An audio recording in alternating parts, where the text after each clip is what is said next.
Alam mo ba na sa ating panahon ngayon ng COVID-19, kung magdadasal lamang tayo sa santo na ito, maaring hindi na tayo dapuan ng pandemya.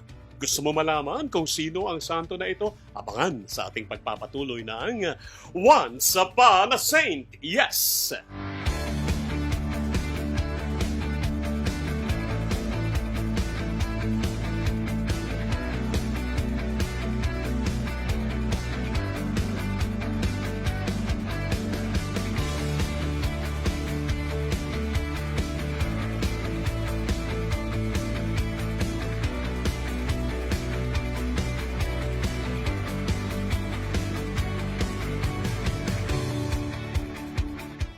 Yes, hi! Hello there! Magandang araw sa iyo, kaibigan na nanonood sa atin. Halika na at samahan ako sa ating palatuntunan na Once Upon a Saint. Alam mo ba, ito lamang ang tanging programa sa internet kung saan malalaman mo ang totoong buhay at pakikipagsapalaran ng mga tunay na superheroes, ang mga bayani at banal. At sa araw na ito, isa pang banal ang bibigyan natin ng kasaysayan. Walang iba kundi si San Roque. Nalaman natin na ninais niyang maglakbay mula sa Montpellier, south of France, patungo ng Roma. Dahil nais niyang dalawin doon ang mga libingan ng mga apostoles, lalo na kung saan nanggaling din ang kanyang pangalan na Rock, ang libingan ni San Pedro. Pero habang naglalakbay siya, pagdating niya sa isang lugar na Aquipende, nakita niya na maraming mga tao ang tinamaan ng pandemya. Black Death ang tawag dito. Black Death? Actually, kagaya sa ating panahon. Kaya lang ito, pag nagkaroon ka ng sugat, lalala ito. Sa kilikili, sa singit, sa lahat, at parang mga pigsa at maraming lalabas na kung ano-ano sa katawan mo, nakakakilabot, nakakadiri. At hindi lang yan, magkakaroon ka ng pagsusuka at siyempre kagaya nito, yung mga nababalitaan natin, high fever at mangingilig ka, walang iniwan sa mga nararamdaman natin sa COVID-19. Sabi na, kawawa naman ang mga tao na ito.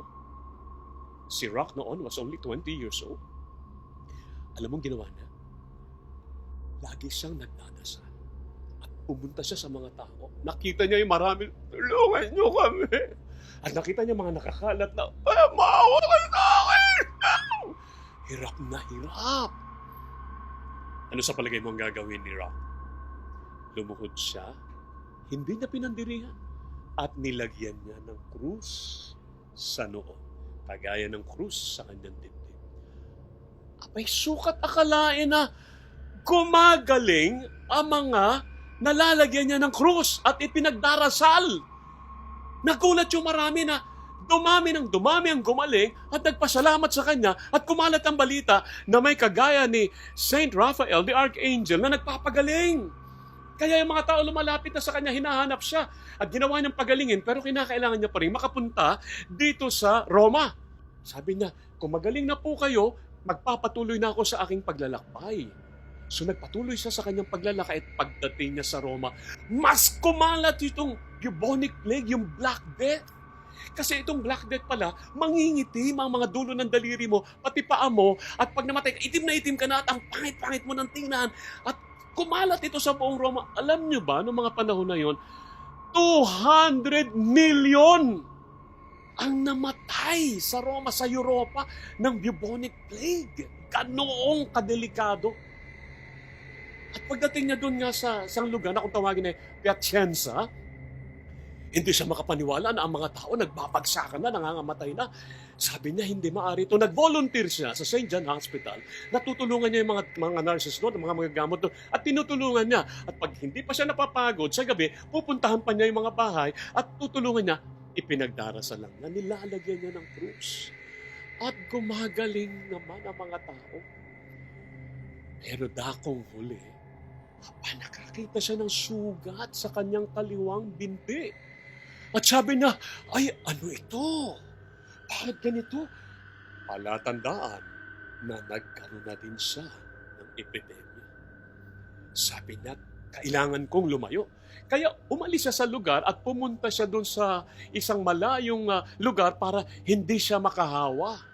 At nang sa ganon, hindi na siya alagain pa. At hinintay na lamang na, Panginoon, kung dito na po ako mamamatay, tatanggapin ko. At inilatag niya na yung sa kanyang sarili at dasal lang siya ng dasal. Nakulat siya. Ha? May dumarating na aso. Nung buksan niya yung kapiraso niyang tinitirhan na kubo, ay may asong dumating.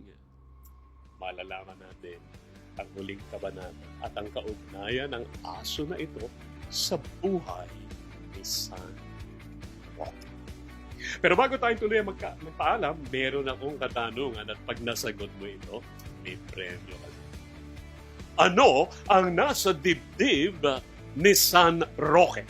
At anong ibig sabihin ng tanda na ito? Maaari mo siyang i-comment.